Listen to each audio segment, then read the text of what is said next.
আসসালামু আলাইকুম, স্বাগত জানাচ্ছি আরটিভির দুপুরের সংবাদে। আপনাদের সঙ্গে থাকছি আমি রিদওয়ানা বিনতে জলিল। দ্বাদশ জাতীয় সংসদের প্রথম অধিবেশন বসছে কাল। আজ শেষ হচ্ছে একাদশ সংসদের মেয়াদ। মঙ্গলবার বিকেলে রাষ্ট্রপতির ভাষণের মধ্য দিয়ে শুরু হবে দ্বাদশ সংসদের কার্যক্রম। প্রথম দিনই নির্বাচিত হবেন সংসদ নেতা। স্বতন্ত্র হিসেবে দায়িত্ব পালন করবেন রেকর্ড সংখ্যক সদস্য। সরকারের ভুল ত্রুটি ধরিয়ে দিয়ে জবাবদিহি করবেন তারা। এবারও বিরোধী দল জাতীয় পার্টি। আরও জানাচ্ছেন এয়ার বাদল। 5 বছর পূর্ণ হওয়ায় 29 জানুয়ারি সোমবার শেষ হলো একাদশ জাতীয় সংসদের মেয়াদ। 30 জানুয়ারি বসবে দ্বাদশ জাতীয় সংসদের প্রথম অধিবেশন। বিকাল 3টায় রাষ্ট্রপতির ভাষণের মধ্য দিয়ে দ্বাদশ জাতীয় সংসদের প্রথম অধিবেশন শুরু হবে। দেশের সংসদীয় গণতন্ত্রের ইতিহাসে রেকর্ড সংখ্যক স্বতন্ত্র সংসদ সদস্য নিয়ে যাত্রা শুরু করছে এ সংসদ। সংখ্যাগরিষ্ঠ আওয়ামী লীগের পর দ্বিতীয় সর্বোচ্চ হিসেবে স্বতন্ত্ররা 62 আসনে নির্বাচিত হন। জাতীয় পার্টি 11 আসন পাওয়ায় প্রশ্ন ছিল বিরোধী দল নিয়ে। তবে রোববার গণভবনে প্রধানমন্ত্রীর সাথে বৈঠকের পর সব জল্পনার অবসান হয়। স্বতন্ত্র হিসেবেই সরকারকে জবাবদিহি করবেন ওই 62 সংসদ সদস্য। স্বতন্ত্ররা স্বতন্ত্রই থাকবে। রোববার জাতীয় পার্টির চেয়ারম্যান জিএম কাদেরকে বিরোধী দলীয় নেতা ও আনিসুল ইসলাম মাহমুদকে বিরোধী দলীয় উপনেতা হিসেবে গেজেট প্রকাশ করে সংসদ সচিবালয়। মাননীয় স্পিকারকে আমরা ধন্যবাদ জানাই এবং কৃতজ্ঞতা জানাই তার এই। দ্বাদশ জাতীয় সংসদেও চিফ হুইপ থাকছেন নূর ই আলম চৌধুরী লিটন। হুইপের দলে আছেন ক্রিকেট আইকন ও সংসদ সদস্য মাশরাফি বিন মর্তুজা, আবু আল মাহমুদ স্বপন, ইকবালুর রহিম, নজরুল ইসলাম বাবু ও সাইমুম সরওয়ার কমল। অধিবেশনের প্রথম দিনই নির্বাচিত হবেন সংসদ নেতা। জাতীয় সংসদের স্পিকার মন্ত্রণালয় সম্পর্কিত সংসদীয় স্থায়ী কমিটিগুলো গঠন করবেন। এর আগে স্পিকার হিসেবে শিরিন শারমিন চৌধুরী ও ডেপুটি স্পিকার হিসেবে শামসুল আলম টুকু রাষ্ট্রপতি মোহাম্মদ শাহাবুদ্দিনের কাছে শপথ নেবেন। এআর বাদল, আরটিভি, ঢাকা। জাতীয় পার্টির প্রেসিডিয়াম সদস্য সুনীল শুভ রায়কে দলের নতুন মুখপাত্র হিসেবে নিয়োগ দিয়েছে রওশন এরশাদপন্থী জাতীয় পার্টি। সকালে জাতীয় পার্টির চেয়ারম্যান বেগম রওশন এরশাদের অনুমোদন ক্রমে দলের নবনিযুক্ত মহাসচিব কাজী মোহাম্মদ মামুনুর রশিদ এই নিয়োগ দেন। নিয়োগে বলা হয়, প্রেসিডিয়াম সদস্য সুনীল শুভ রায়কে অতিরিক্ত দায়িত্ব হিসেবে জাতীয় পার্টির মুখপাত্র হিসেবে নিয়োগ দেওয়া হলো।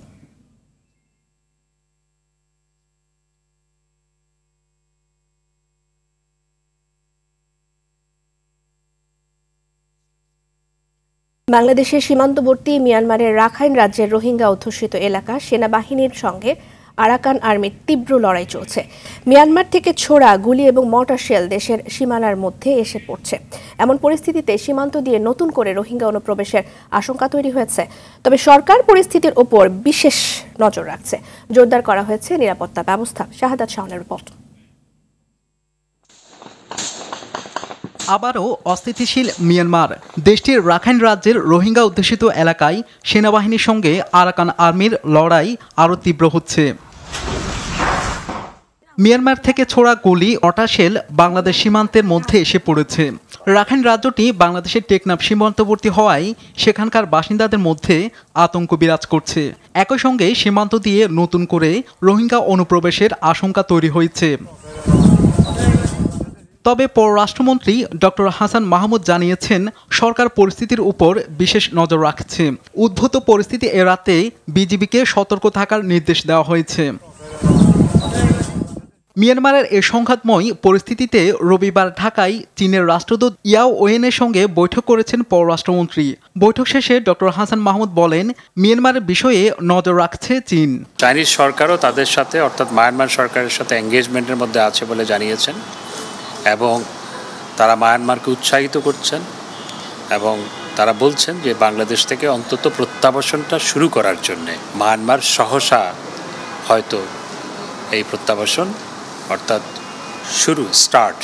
প্রত্যাবাসন শুরু করবে। কয়েকটি আন্তর্জাতিক গণমাধ্যমকে বিশেষজ্ঞরা জানিয়েছেন, রাখাইন সহ মিয়ানমারের একটি বড় অংশ এরই মধ্যে বিদ্রোহীদের নিয়ন্ত্রণে চলে গেছে। এসব জায়গা পুনর্দখল করতে জান্তা সরকার মরিয়া চেষ্টা চালাচ্ছে।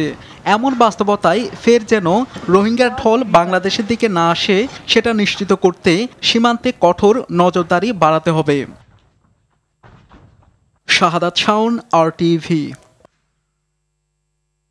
এদিকে মিয়ানমারে উত্তেজনা এবং সংঘর্ষ অব্যাহত থাকায় আতঙ্ক বিরাজ করছে বাংলাদেশ সীমান্তে।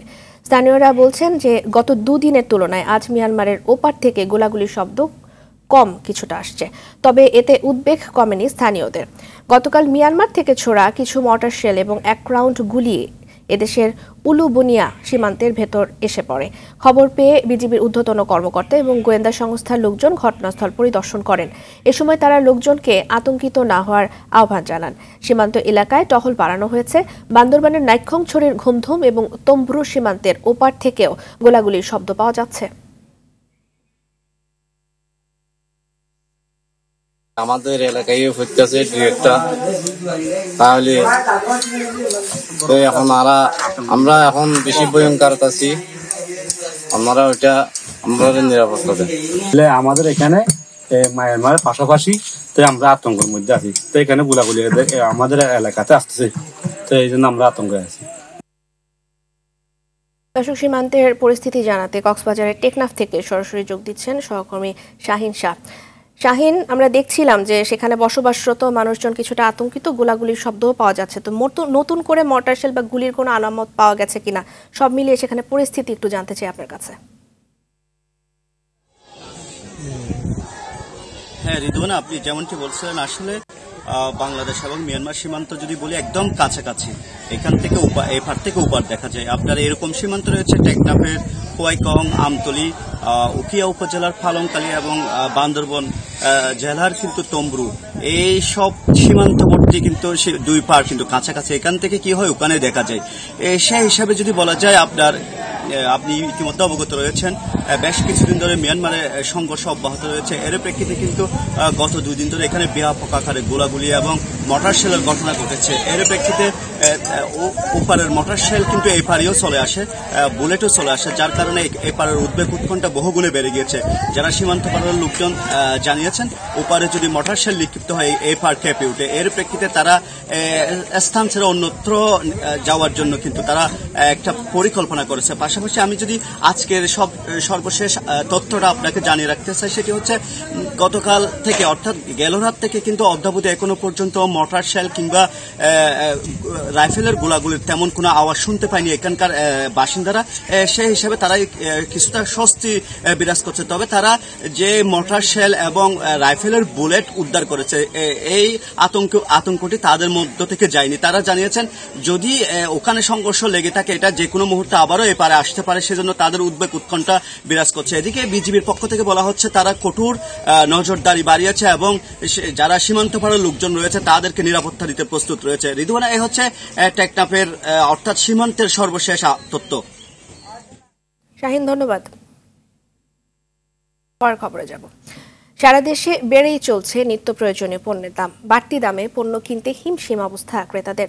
প্রতিদিনই প্রশাসনের পক্ষ থেকে অভিযান চালানো হলেও দাম কমছে না। রাজধানীর কারওয়ান বাজারে নিত্য প্রয়োজনীয় পণ্যের দাম স্বাভাবিক রাখতে অভিযান চালাচ্ছে নিরাপদ খাদ্য কর্তৃপক্ষ। এদিকে ঝালকাঠির বিভিন্ন বাজারে খোলা তেল বিক্রি নিয়ে সচেতনতামূলক ক্যাম্পেইন করেছেন ভোক্তা অধিকার সংরক্ষণ অধিদপ্তরের মহাপরিচালক AHM শফিকুজ্জামান। এ সময় তিনি বলেন, রমজানের আগেই পণ্য মজুতদারদের বিরুদ্ধে কঠোর ব্যবস্থা নেওয়া হবে। রমজানে পণ্যের চাহিদা বাড়ে, সে সুযোগকে কাজে লাগিয়ে কেউ পণ্য মজুত করলে প্রয়োজনে তাকে গ্রেফতার করা হবে। রমজানে একসঙ্গে 1 মাসের পণ্য না কিনে ধাপে ধাপে পণ্য কিনতে ক্রেতাদের প্রতিও আহ্বান জানান তিনি। বাজার পরিদর্শন শেষে ঝালকাঠির ব্যবসায়ী নেতা এবং জেলা প্রশাসকের সঙ্গে মতবিনিময় সভা করেন ভোক্তা অধিকারের মহাপরিচালক।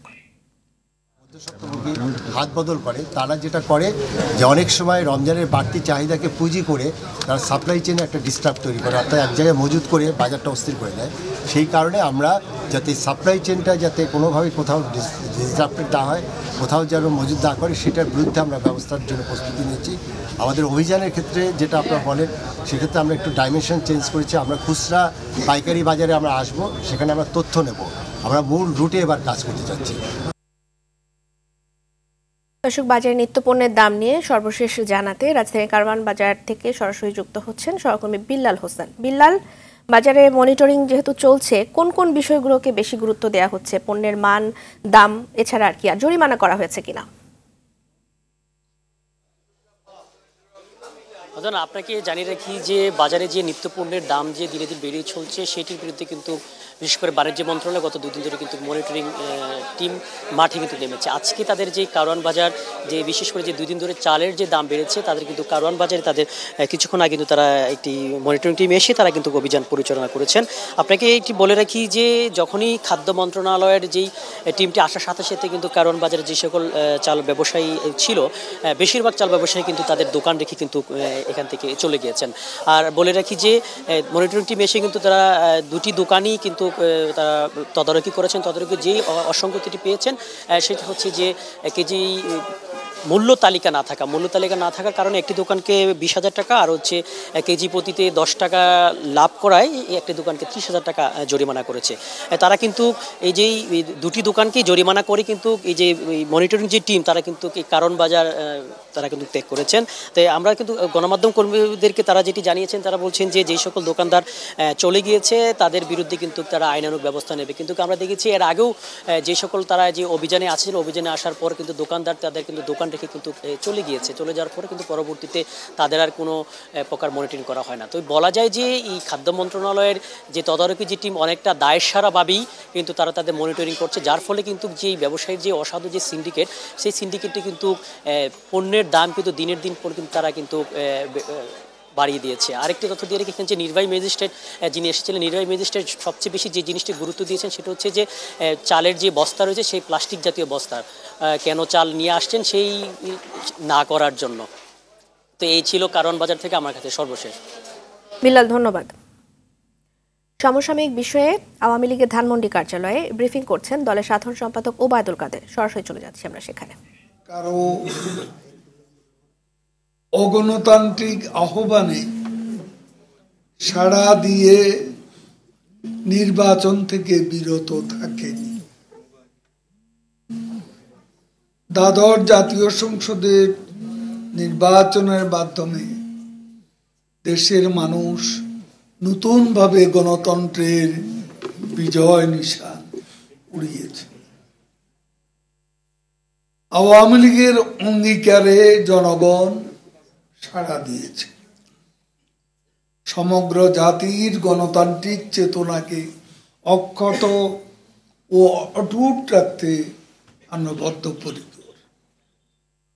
গণতন্ত্রকে আহত বা এর শরীরে ক্ষত সৃষ্টির অপচেষ্টা সফল হওয়ার কোনো সুযোগ নেই। সাংবিধানিকভাবে নির্বাচিত সরকার উৎখাতের শক্তির কারণে প্রধানমন্ত্রী দেশরত্ন জননেত্রী শেখ হাসিনার নেতৃত্বে আমরা দেশের কল্যাণে প্রয়োজনীয় সকল পদক্ষেপ নিচ্ছি। আমরা অগ্রাধিকারের ভিত্তিতে দ্রব্যমূল্য সহ মানুষের জনগণের নিত্য প্রয়োজনীয় সমস্যা বিষয়টি সরকারের শুরু থেকেই আমরা বিশেষ নজর দিচ্ছি। ধাপে ধাপে আমাদের কর্মকাণ্ডের ফল বরাবরের ন্যায় জাতির সামনে প্রকাশ পাবে। ওবায়দুল কাদেরের বক্তব্য শুনছিলাম আমরা সরাসরি। পরের খবরে যাওয়া যাক। সড়ক দুর্ঘটনা নিয়ে বিশ্ব স্বাস্থ্য সংস্থা, পুলিশ এবং সরকারের বিভিন্ন মন্ত্রণালয়ের রিপোর্টে ভিন্নতা থাকায় সাধারণ মানুষ বিভ্রান্ত হচ্ছে বলে অভিযোগ করেছেন নিরাপদ সড়ক চাই এর চেয়ারম্যান ইলিয়াস কাঞ্চন। বলেন, স্বাস্থ্য মন্ত্রণালয়ের স্বাস্থ্য অধিদপ্তর আর সড়ক মন্ত্রণালয় BRTA এর পারস্পরিক বিরোধী অবস্থার কারণে দেশে সঠিকভাবে সড়ক দুর্ঘটনা নিরসনের কারণ উদ্ঘাটন করা সম্ভব হচ্ছে না। সকালে জাতীয় প্রেস ক্লাবে নিরাপদ সড়ক চাই এর সংবাদ সম্মেলনে এমন অভিযোগ করেন চেয়ারম্যান। স্বাস্থ্য অধিদপ্তর, সড়ক মন্ত্রণালয় উভয়ই সরকারের, এরপরও দুটি মন্ত্রণালয়ের তথ্যের মধ্যে ভিন্নতা কেন? এমন প্রশ্ন তুলে ইলিয়াস কাঞ্চন বলেন, দীর্ঘদিন পরে হলেও BRTA সরকারিভাবে দুর্ঘটনা প্রতিবেদন প্রকাশ করছে, সেটা যথেষ্ট নয়। সড়ক দুর্ঘটনার পরিসংখ্যান 2022 সাল পর্যন্ত জাতির সামনে তুলে ধরেছে, কিন্তু যখন দেখলাম আমাদেরও দেখা দেখি অনেক সড়ক দুর্ঘটনার পরিসংখ্যান উপস্থাপন করছে এবং নানা বিতর্ক তৈরি করছে, তখন এই বছর থেকে আমি তথা আমার সংগঠন 2023 সালের পরিসংখ্যান আর তুলে না ধরার সিদ্ধান্ত নিয়েছি। আর বাকিরা কিন্তু কেউই কিন্তু বলে না, তারা তাদের ডাটার উপরে এতটাই মানে রিজিড যে তাদেরটাই ঠিক আর কারোরটা ঠিক না। ঠিক যেমনি ভাবে আপনার বিআরটিও কিন্তু তারা মনে করছে যে তাদেরটাই ঠিক আর কারোরটা ঠিক না, পুলিশও মনে করছে তাদেরটাই ঠিক কারোরটা ঠিক না। মাঘের হাড় কাঁপানো শীতে বিপর্যস্ত দেশের উত্তরাঞ্চল সহ বিভিন্ন জেলা। টানা শৈত্যপ্রবাহ এসব অঞ্চলের মানুষের দুর্ভোগ বেড়ে আরো কয়েক গুণ হয়েছে। 3 সপ্তাহ ধরে চলা শৈত্যপ্রবাহে নাজেহাল দিনাজপুরের জনজীবন। জেলাটিতে আজ দেশের সর্বনিম্ন তাপমাত্রা রেকর্ড করা হয়েছে 5.7 ডিগ্রি সেলসিয়াস। চুয়াডাঙ্গায় আবারও শুরু হয়েছে মৃদু শৈত্যপ্রবাহ, আর এতে তীব্র শীত এবং ঘন কুয়াশায় সবচেয়ে বেশি দুর্ভোগ পোহাচ্ছে ছিন্নমূল এবং শ্রমজীবী মানুষ। নওগাঁয় ঠান্ডা বাতাসের সঙ্গে ঘন কুয়াশার কারণে তীব্র শীত জেঁকে বসেছে। ঘরে ঘরে শিশু বৃদ্ধরা ঠান্ডাজনিত রোগে আক্রান্ত হচ্ছেন। হাসপাতালগুলোতে বাড়ছে রোগীর চাপ। পঞ্চগড়ে তাপমাত্রা কিছুটা বাড়লেও কমেনি শীতের তীব্রতা। এদিকে কুড়িগ্রামে পুরো মাস জুড়ে প্রচণ্ড শীত অনুভূত হচ্ছে। শৈত্যপ্রবাহ অব্যাহত থাকলেও আজ থেকে জেলার সব মাধ্যমিক বিদ্যালয়ে ক্লাস শুরুর নির্দেশনা দিয়েছে জেলা শিক্ষা অফিস।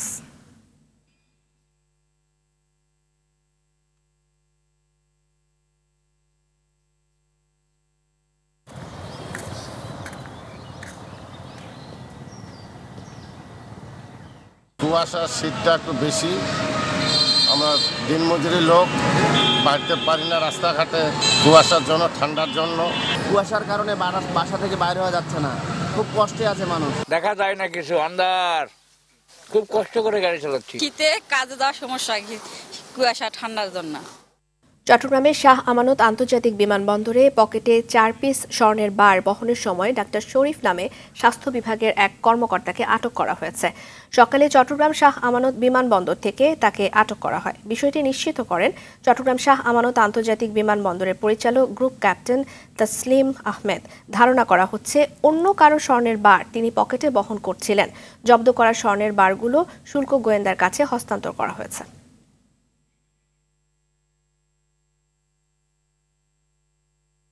নোয়াখালীর জেলা শহর মাইজদিতে স্ত্রীর গলা কেটে হত্যা করে স্বামী আত্মহত্যা করেছে। ভোরে পৌরসভার 5 নং ওয়ার্ডের বসুন্ধরা কলোনিতে এই ঘটনাটি ঘটে। তাদের পরিবার জানায় নিহত মেহেদি হাসান শুভ এবং তামান্না ইসলাম পিনু সম্পর্কে খালাতো ভাই বোন ছিল। তারা প্রেম করে 1 বছর আগে বিয়ে করেন। বিয়ের পর শাশুড়ির বাসায় থাকতেন শুভ। সকালে তাদের কক্ষ থেকে শুভ এবং তামান্নার কোনো সাড়া শব্দ না পেয়ে জাতীয় জরুরি সেবা 999-এ ফোন করেন তামান্নার ভাই। খবর পেয়ে পুলিশ এসে তাদের 2 জনের মরদেহ উদ্ধার করে। প্রাথমিকভাবে ধারণা করা হচ্ছে পারিবারিক কলহের জেরে তাদের এই ঘটনা ঘটতে পারে।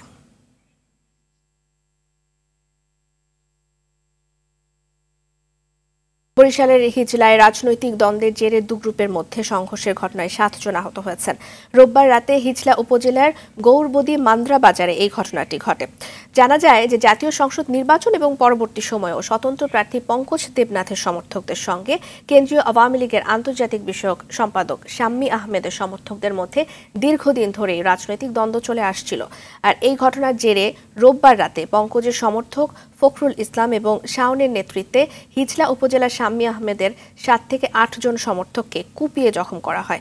পরে আহতদের উদ্ধার করে শেরে বাংলা মেডিকেল কলেজ হাসপাতালে ভর্তি করা হয়। আর এ বিষয়ে তদন্ত করে আইনগত ব্যবস্থা নেওয়ার কথা জানায় হিজলা থানা পুলিশ। খুলনা মেডিকেল কলেজ হাসপাতালের সামনে থেকে তুলে নেয়ার 6 ঘন্টা পর সেই মাইক্রোবাসে করেই খুলনা সোনাডাঙ্গা থানায় হাজির হয়েছেন ধর্ষণের অভিযোগ করা তরুণী এবং তার মা। পুলিশের জিজ্ঞাসাবাদের পর গণমাধ্যমের কাছে ওই তরুণী দাবি করেছেন তাকে ধর্ষণ বা অপহরণ করা হয়নি। কোনো অভিযোগ না থাকায় পুলিশ সবাইকে ছেড়ে দিয়েছেন। আর গতরাত 12টার দিকে ডুমুরিয়ার নিজ বাড়িতে ফিরে যান তারা। এর আগে শনিবার রাতে খুলনার ডুমুরিয়া উপজেলা চেয়ারম্যান গাজী এজাজ আহমেদের বিরুদ্ধে ধর্ষণের অভিযোগ করেন ওই নারী। নিজেই খুলনা মেডিকেল কলেজ হাসপাতালের 1 স্টপ ক্রাইসিস সেন্টারে ভর্তি হন। পরদিন বিকেলে হাসপাতাল প্রাঙ্গণ থেকে তাকে মাইক্রোবাসে করে তুলে নিয়ে যাওয়া হয়। আর এই ঘটনায় ডুমুরিয়ার রুদা ঘরা ইউপি চেয়ারম্যান গাজী তৌহিদুজ্জামানকে আটক করে পুলিশ। তিনি গাজী এজাজ আহমেদের চাচাতো ভাই। নড়াইলে সরবরাহ স্বাভাবিক থাকলেও নানা অজুহাতে ইউরিয়া, টিএসপি সহ সব ধরনের সার কেজিতে বেড়েছে 3 থেকে 8 টাকা। বাড়তি এই দামের কারণে বিপাকে পড়েছেন চাষিরা। তবে অভিযোগ পেলে ব্যবস্থা নেওয়ার আশ্বাস কৃষি বিভাগের। নড়াইল থেকে মোস্তফা কামালের তথ্যচিত্রে ইমরুল কায়েসের রিপোর্ট। বোরোর ভরা মৌসুমে জমি প্রস্তুত থেকে বীজ বুননের কাজে ব্যস্ত নড়াইলের চাষিরা। হাড়ভাঙা পরিশ্রমের পরও ন্যায্য মূল্যে রাসায়নিক সার পাওয়া নিয়ে অভিযোগ চাষিদের। তারা জানায়, সরকার ইউরিয়া ও টিএসপি প্রতি কেজি 27 টাকা, এমপিও 20 টাকা ও ডিএপি 21 টাকা দাম নির্ধারণ করলেও বাস্তবে কিনতে হচ্ছে 3 থেকে 8 টাকা বেশিতে। চাষিরা বলছে, জমির সেচ খরচ মেটাতেই যেখানে নাভিশ্বাস, তার উপর আবার সারের বাড়তি দাম মরার উপর খাড়ার ঘা।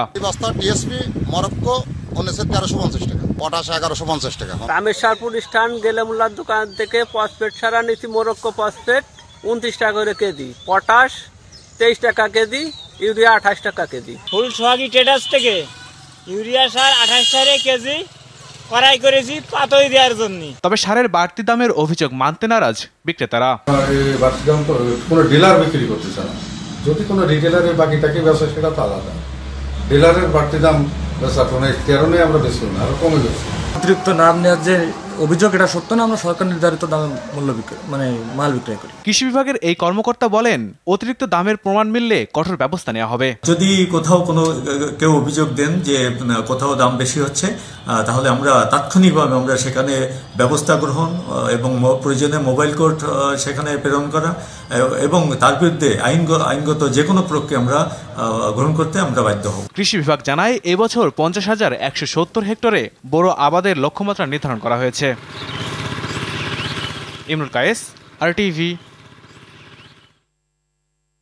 বাজারে এলো বেঙ্গল গ্রুপ অফ ইন্ডাস্ট্রিজ এর মোবাইল ব্র্যান্ড রিভো মোবাইল। সময়ের সাথে তাল মিলিয়ে আনা বিভিন্ন ফিচারের ফোনগুলো পাওয়া যাবে দেশের সর্বত্র। দুপুরে রাজধানী তেজগাঁও এর বেঙ্গল স্কোয়ারে আনুষ্ঠানিকভাবে কেক কেটে উদ্বোধন করেন বেঙ্গল গ্রুপের পরিচালক ও লিনেক্স ইলেকট্রনিক্স বাংলাদেশ লিমিটেডের ব্যবস্থাপনা পরিচালক হুমায়ুন কবির বাবলু। এ সময় তিনি বলেন, বেঙ্গল গ্রুপের সুনাম ধরে রেখে বিশ্বে বাংলাদেশের ফিচার ফোনের ব্র্যান্ড ছড়িয়ে দিবে রিভো মোবাইল। অনুষ্ঠানে লিনেক্স ইলেকট্রনিক্স বাংলাদেশ লিমিটেডের চিফ অপারেটিং অফিসার প্রকৌশলী নাহিদুল ইসলাম সহ ঊর্ধ্বতনরা উপস্থিত ছিলেন।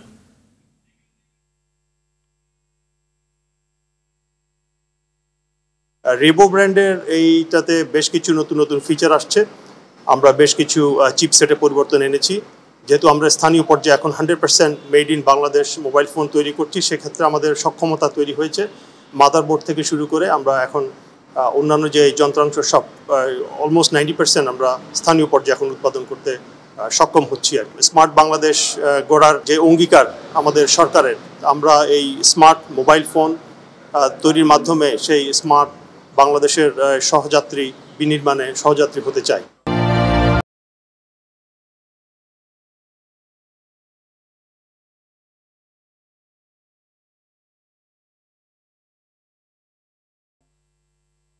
ফিলিস্তিনি শরণার্থীদের ত্রাণ সহায়তা দিয়ে আসা জাতিসংঘের সংস্থা UNRWA-কে অনুদান দেয়া বন্ধ করে দিচ্ছে একের পর এক পশ্চিমা দেশ। 7 অক্টোবর ইসরায়েলে চালানো হামাসের হামলায় সংস্থাটির কয়েকজন কর্মী জড়িত ছিলেন বলে অভিযোগ উঠেছে। এমন সময় ত্রাণ সংস্থাটির বিরুদ্ধে এ সিদ্ধান্ত নিচ্ছে দেশগুলো, যখন গাজায় ত্রাণ সরবরাহ নির্বিঘ্ন রাখার নির্দেশ দিয়েছেন আন্তর্জাতিক বিচার আদালত। এদিকে গাজায় ইসরায়েলের হামলায় 24 ঘন্টায় আরও 165 জন নিহত হয়েছেন। আর এই নিয়ে উপত্যকাটিতে মৃতের সংখ্যা 26,000 ছাড়িয়েছে।